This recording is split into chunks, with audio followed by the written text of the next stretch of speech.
Hey, welcome back to the Unbiased Room.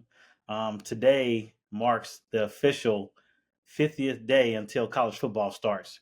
So we're going to go ahead and break down our top 12, let's say playoff teams. So if the season started today and ended today, what 12 teams do we think will be getting in? Ron, kicking it to you. What you got? All right. So my first team at number 12 is going to be Florida State. I think with DJU coming there, it's going to give them somebody that's a steady option.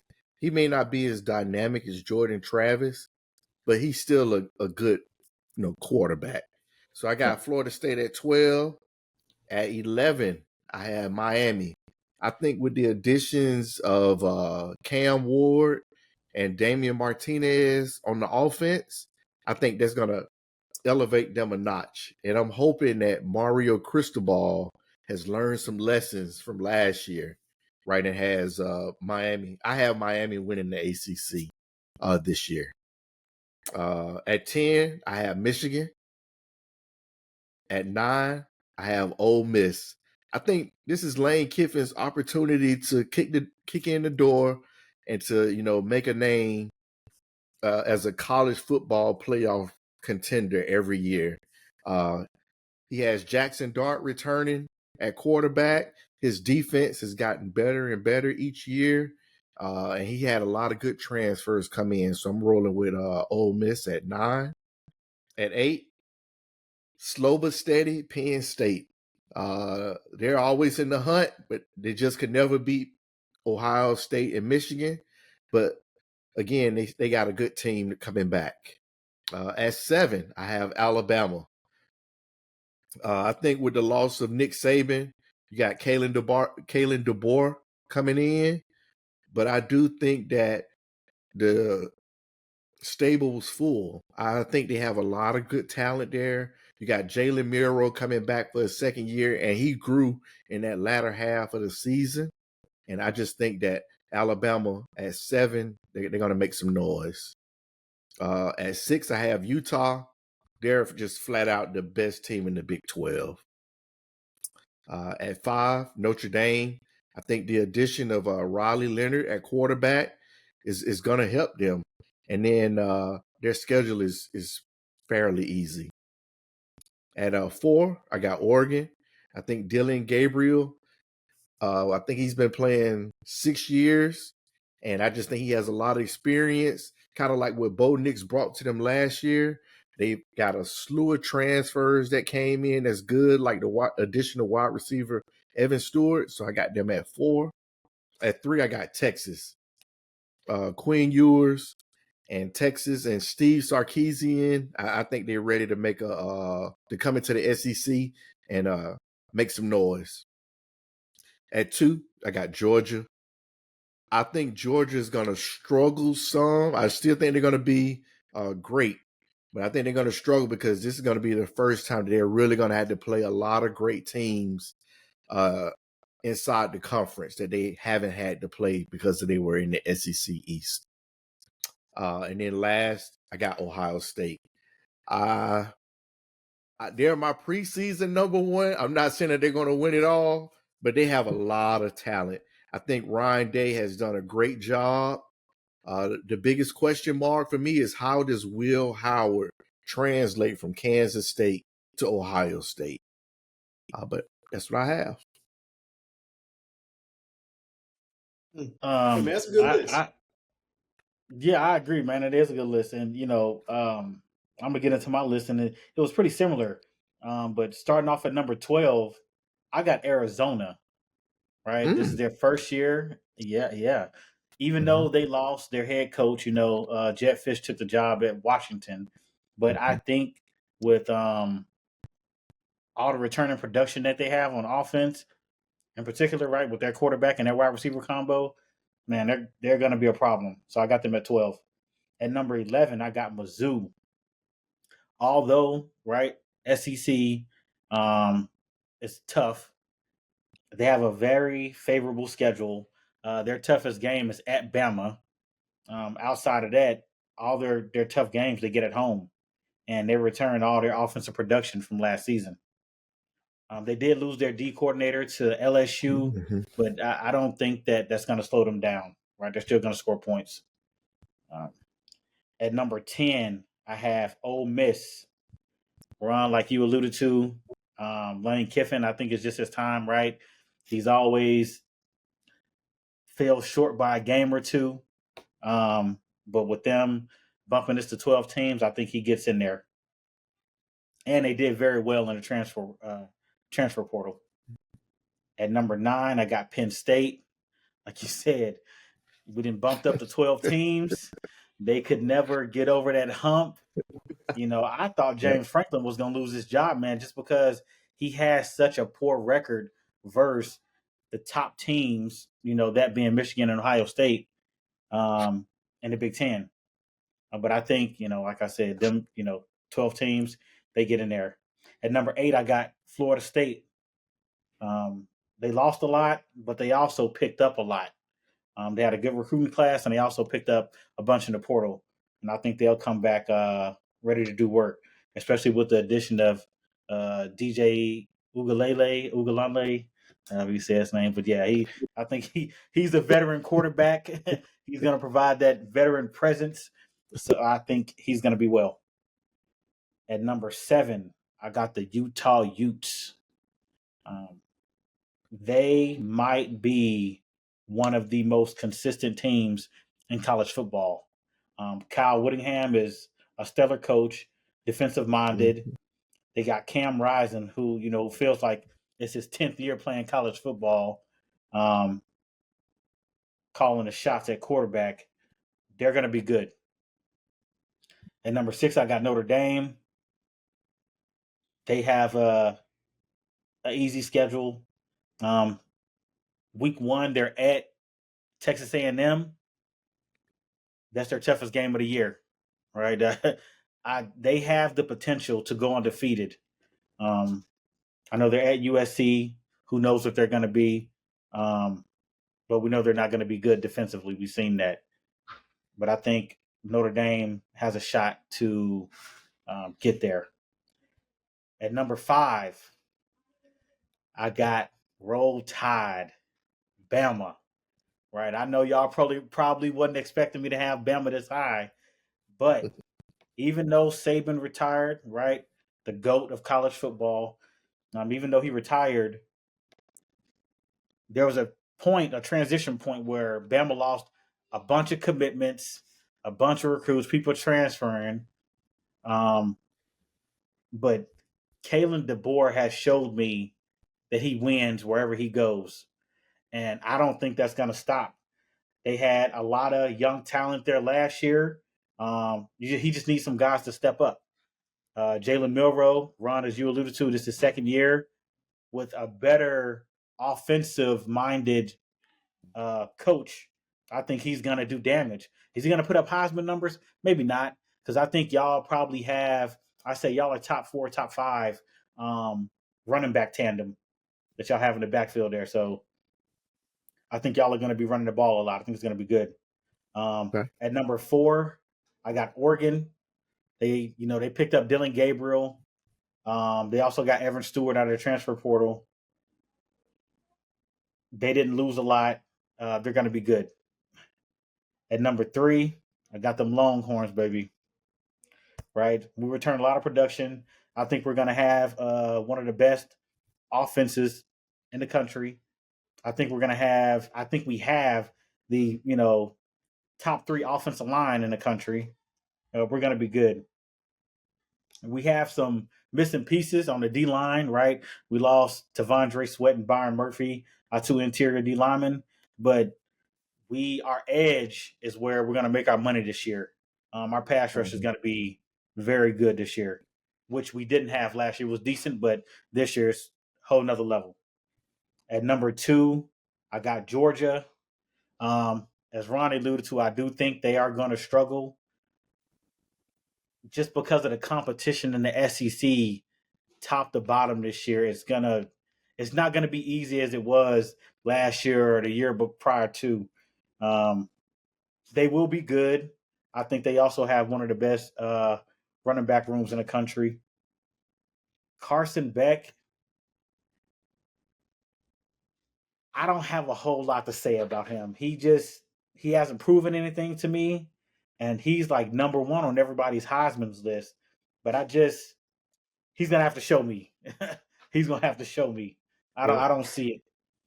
And then number one, of course, I got Ohio State.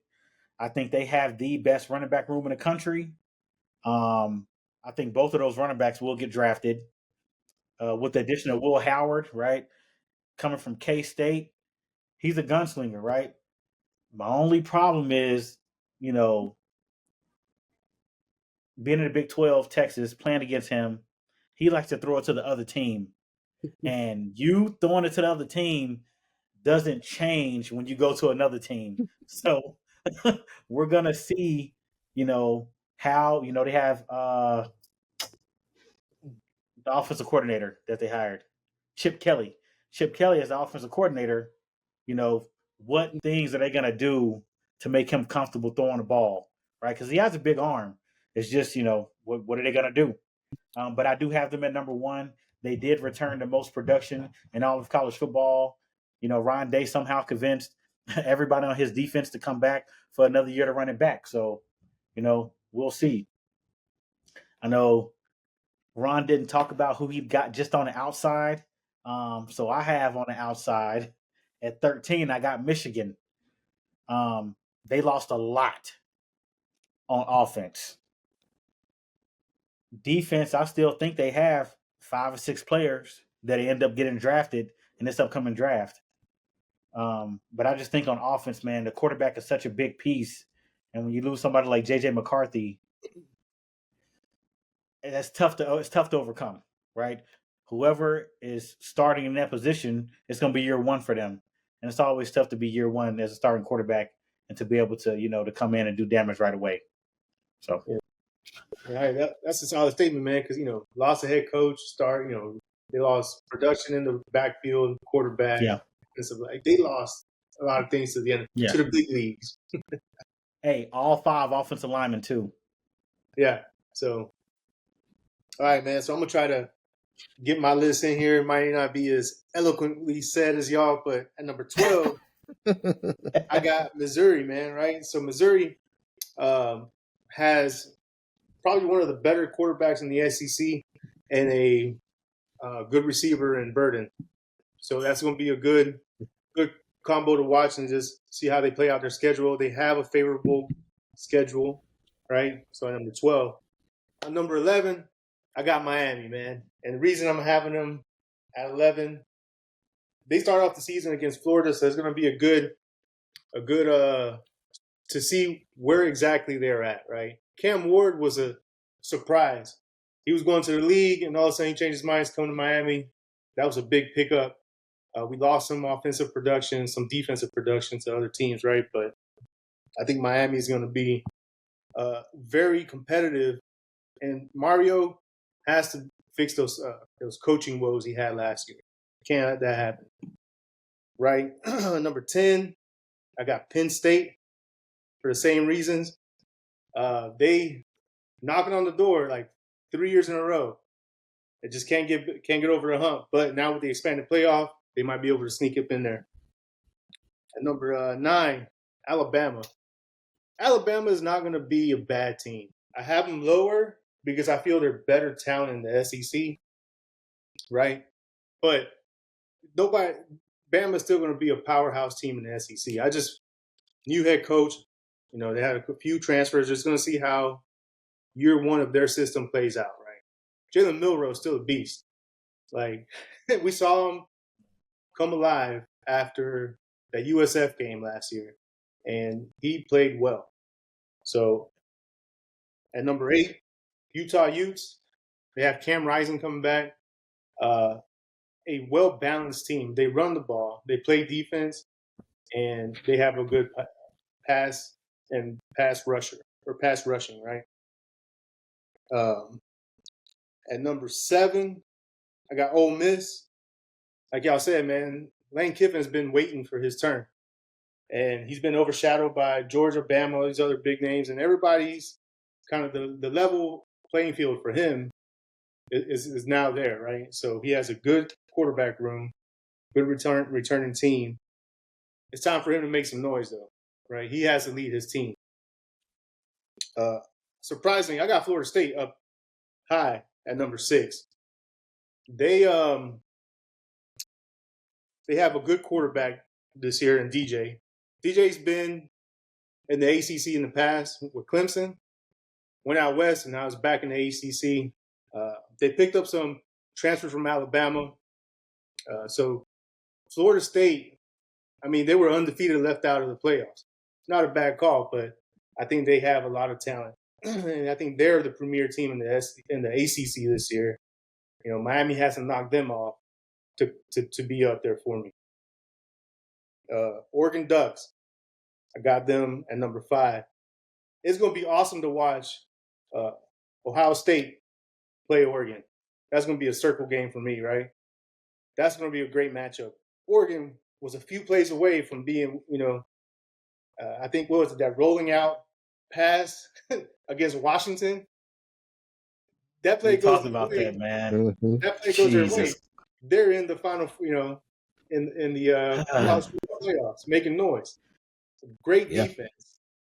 So I got Oregon at number 5. And at number 4, Notre Dame, as much as I hate to admit it, but they got a cakewalk. Right? Don't crash the Ferrari, right? Just keep winning. Do the small things right. And win the games you're supposed to win. Yeah. Now, my top 3, Georgia, number 3. Their schedule is tough. And about time, right? It's about time they get out there and play they don't have a cakewalk schedule. Because last year, that was the biggest thing. Georgia had a really good schedule, a favorable schedule. Number 2, I got the Buckeyes. And like you said, man, they got the most returning talent. Ohio State, like I said, that Oregon, and those for me were kind of interchangeable, but with the returning starters and everything, the returning talent, I got Ohio State at number 2. And it's going to be a good season for them. Texas is number 1. They come into the, welcome to the SEC, but they have a lot of talent. Last year, explosiveness. Quinn Ewers, I think this is the year he puts it all together, right? A couple years we've seen him kind of like, he has some highs, he steeps down to his lows. But I think this year you get his best performance of his career so far. And I think with a consistent quarterback play, Texas is dangerous. Steve Sarkisian knows the SEC, he knows how to play, and he has the talent in Texas to win. So leaving out the 2 people, right, the 2 teams on the outside, Michigan, because we said earlier, NFL came and cleaned house, man. They took everybody, even the coach. So yeah. LSU, how do you replace the Heisman Trophy winner? How are they going to look, right? Super talented team. Physical, up front, speed. But the captain on the field that runs the offense is gone. I'm curious to see how they're going to perform this year. So just real quick, my 2 teams on the outside were Clemson and LSU. Yeah. I think I only named one. So I only named one, right? You I had did. Michigan. Yeah, some other one was LSU. And for the same reasons that you said, right? Replacing Jaden Daniels. Not only him, but they lost 2 top receivers who got drafted in the first round. You know what I'm saying? So it's not like they lost wide receiver production as well. So I think Nussmeier is the guy that's up next, right? He is. He's unproven. He's had some game time, but he's unproven, right? The moment might be too big for him. You don't know. But I just think that as poor as their defense has been over the past 2 seasons, their defense has been bad. Jaden Daniels was the reason they were winning games. So if their defense, I don't see them taking a step in the right direction as far as that goes.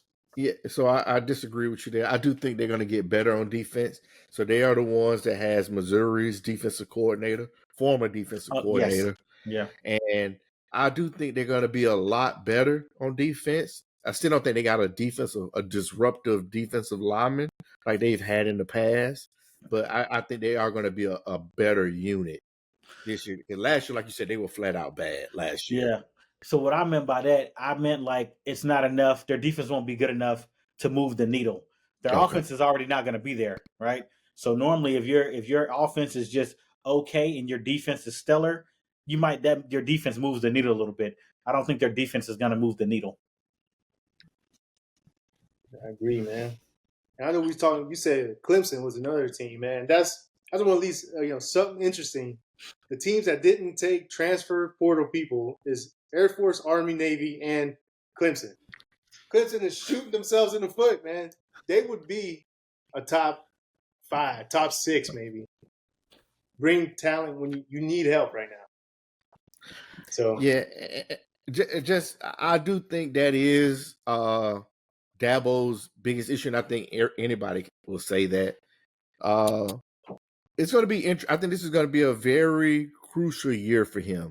I do think that if Clemson doesn't do well this year, the noise is going to get a lot louder for him. And then he's going to have to make a decision like, hey, am I going into the transfer portal or am I going to have to call it quits? Because all programs now have to go through the transfer portal to be successful, and he's not doing it at all. And he's hurting in a lot of positions too, and he's trying to grow the talent. Bravo for that, but it's not enough to be at an elite level. Yeah, they start off the season with Georgia. Georgia's going to expose a lot of weaknesses a lot of holes that they have. So. Yeah, and they call it a neutral site game, but they're playing in Atlanta. Yeah. That's you know what I mean. That's a home game for Georgia. And, I've heard Dabo speak on his why he doesn't think that using a portal is important to him. And that's cool. He can stand on business, right? As they say, he's standing on business. But where he's gonna be standing is his front porch. Because if he go 8-4, could you imagine if he go 8-4 or 9-3 this season, and putting himself in a situation to where, like you said, man, it's gonna get loud, it's gonna get noisy, and the fans are gonna be saying, "Hey, either you're gonna adjust, or we're gonna have to find somebody else." And I don't think they will fire Dabo. I think, just because of the respect he has, he'll resign and go quietly into the night. Hey man, I see him starting 0-1 against Georgia, and I see him dropping that game at Florida State, right, this year.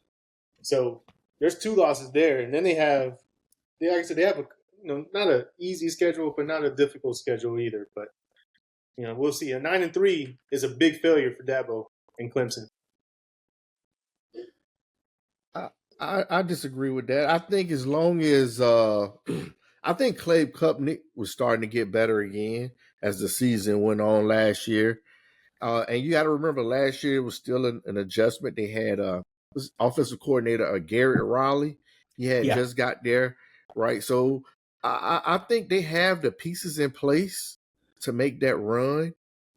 I just feel that I think as long as Dabo can make the playoff, he's good.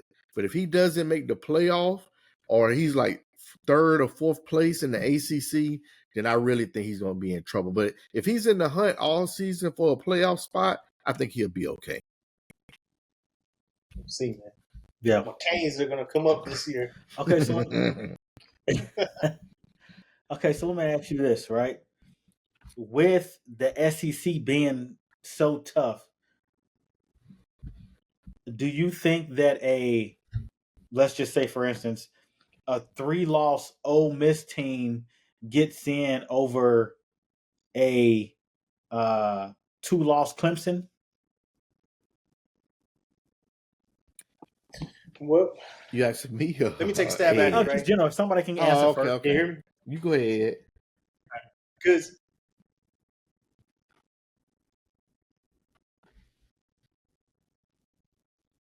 all right, so I think I can't hear you. Yeah, the 2 losses that we're talking about, Clemson. We're assuming that those 2 losses are going to be like Florida State and Georgia. Hold Not on, bro. connected. You're gonna have to. Yeah, You choppy. yeah.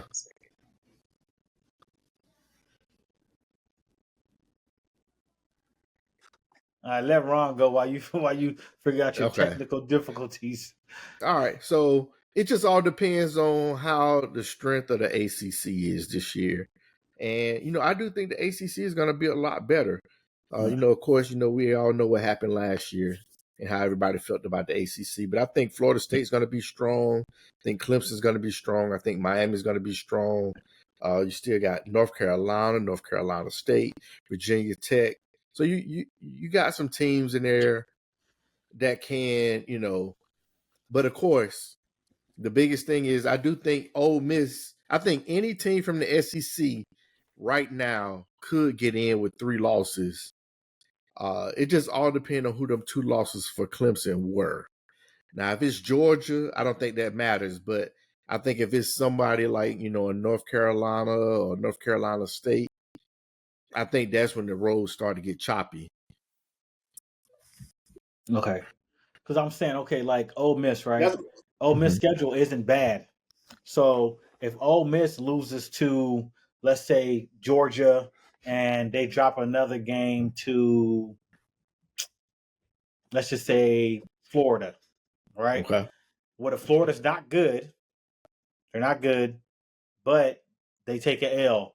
Clemson loses to Georgia and NC State. Who's going to get in?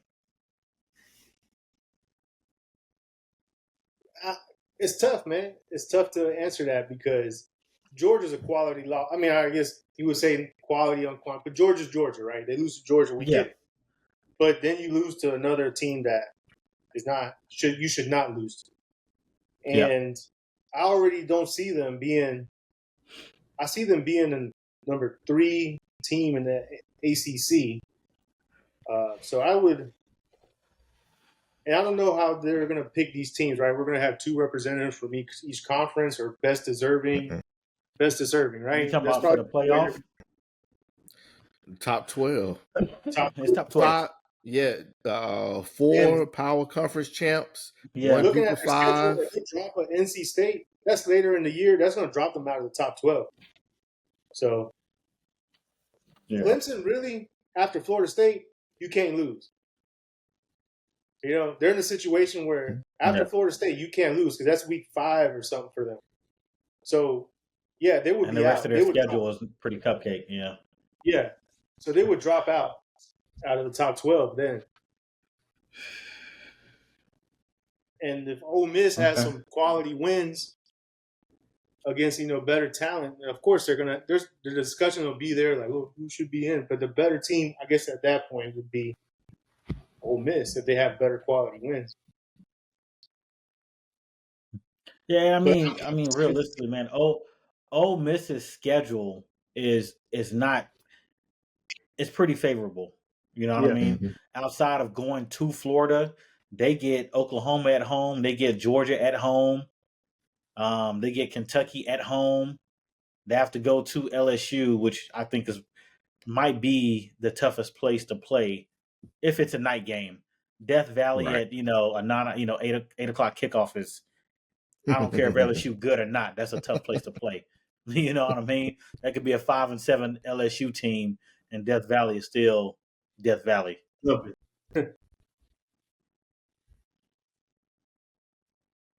Man, let's see, Oklahoma, Arkansas. Yeah, they got a pretty good schedule, pretty favorable schedule. And I don't think, and not to talk down on Florida, I just think Florida's still in rebuild mode, And I just don't think. I don't know. I didn't see it last year, man. They had a surprising win in the seasons, but Florida's still not the Florida that from times of old.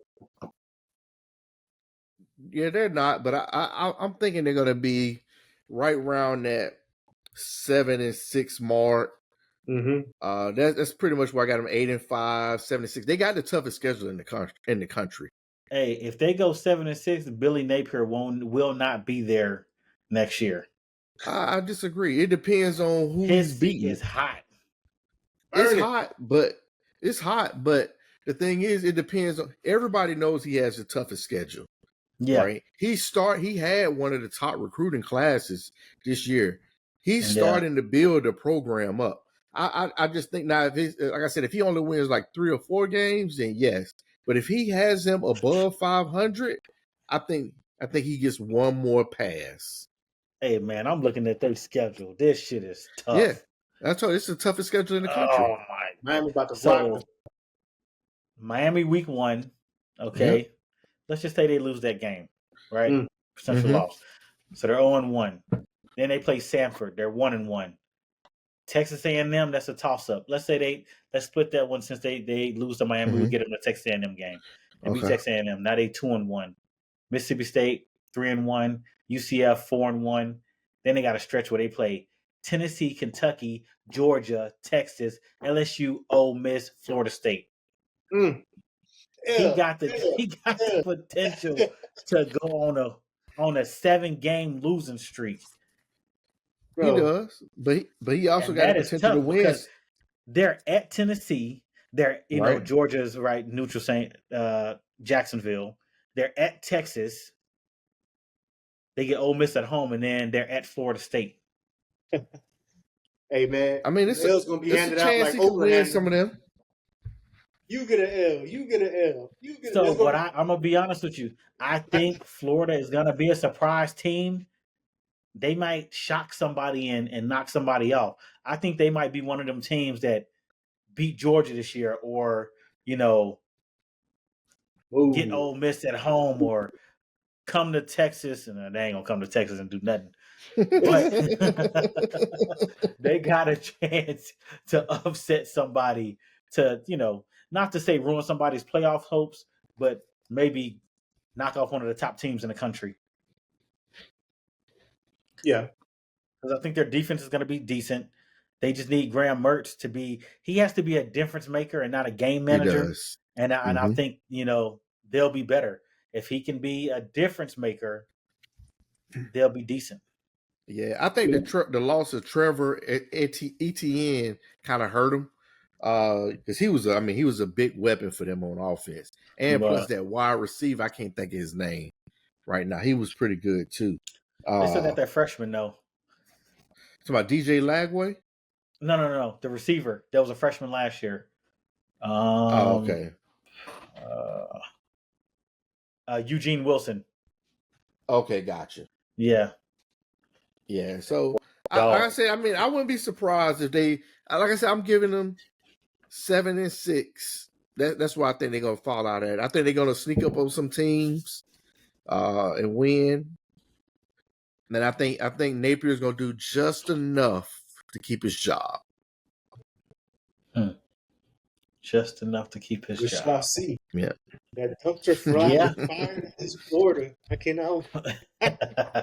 Yeah. Hey, man, that's gonna Oh, be good. man. Hey, 50 days out before we get to watch some talent, some Yeah. head knocking, right? Some college Yep. football, man.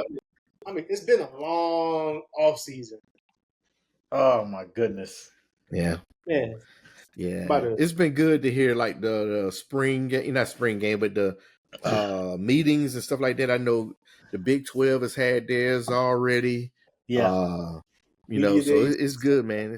The media days, thanks. Mhm. So I know it's coming, man. It's right around the corner. August 1st. They should be practicing, getting ready for the season. Right, man. It's going to be a good season. I know. Hey, Yeah. man, Alabama, welcome to playing normal like everybody else, right? You ain't got this Saint. You ain't got Saint Saban. You don't have Saint Saban running the team right now. You don't retire. Yeah. Welcome. Hey, Ed, mark my words, man. Bama is going to be a force. I'm telling you, Kalen DeBoer, he knows what the fuck he's doing, man. I don't know whatever he drinking in the morning or eating his Wheaties or whatever he do, but all he do is win wherever he go. So I hope so, man. But here's my thing. Saban was one of a kind, man. That's true. Saban was one of a kind, and I think remember for a little bit before they named DeBoer as the head coach, there was a little bit of panic, right? You had some people leave, and I think that's where the reason I am saying there's better talent in the SEC this year than Bama is because y'all lost a lot of, y'all lost some people, right? Then you lose a legendary coach, you lose his stability. He's coming in. There's going to be high pressure situations for him. He didn't have at Washington. Hey, Washington, man, just go play. This is Alabama. Where how many national championships did Saban go to? Play in, Yeah. He won 6. I want to say it was 9 or 10 games he went to, something like that. Yeah, bro, that is a crazy stat that you trying to like. Okay, we're gonna be just as good. I don't know, man. What's a 9? Yeah. Yeah. 9. So, and I'll say this, and I'll leave it alone. But I think the days of that anyway has changed because of the transfer portal. Yeah. And then now with this extended playoff, so now they're going from playing possibly 13 games to almost 16, 17 games. Yeah. So now it's going to be all about your depth on your team, and it's going to be a lot more factors in. And I just think, it's not going to be as easy to win a championship, I think, it's been in the past. And I think it's going to be harder to keep a dynasty, too. It will, because you got to think, right? If you're not 1 through 4 seed, right? Because those teams 1 through 4, they get a bye. Mm-hmm. If you are 5 through 12 seed, you have to play an additional 2 games to get to the championship, right?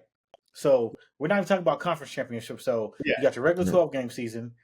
You go to the conference championship, that's 13. If you are 5 through 12 seed, you playing additional 3 games if you're making it to the championship.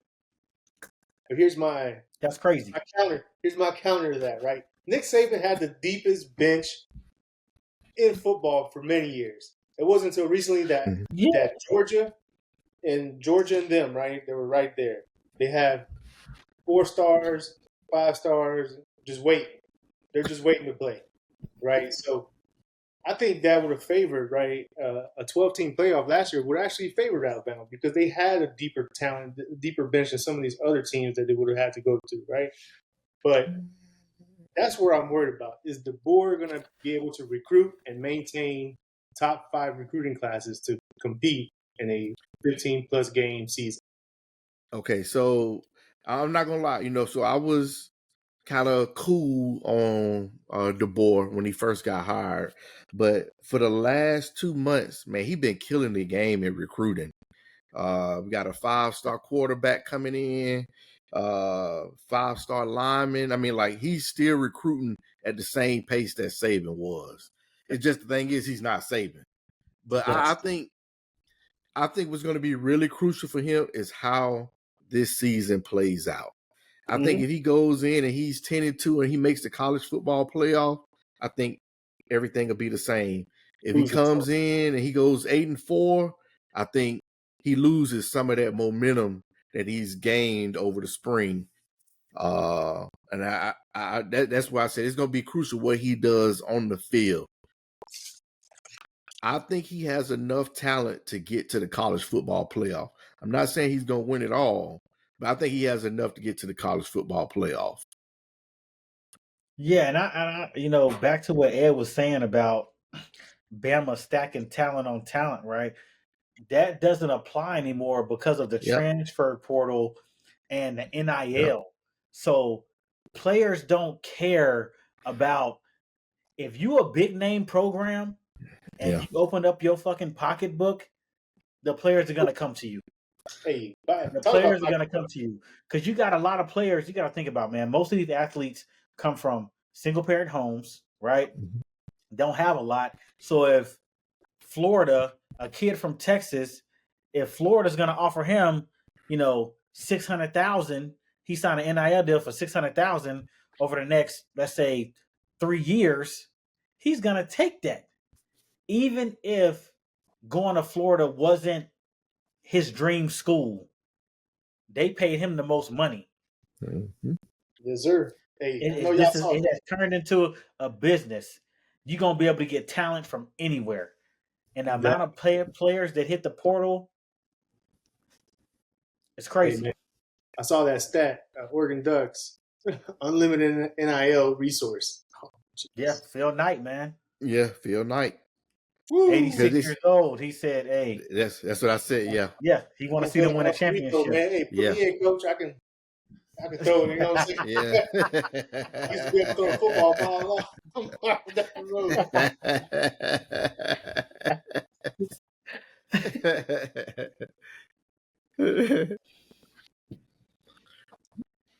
All right, well, that does it for this episode of Unbiased Room. It's good to be back. Don't forget to like, subscribe, leave a comment. 50 days away. Let's roll.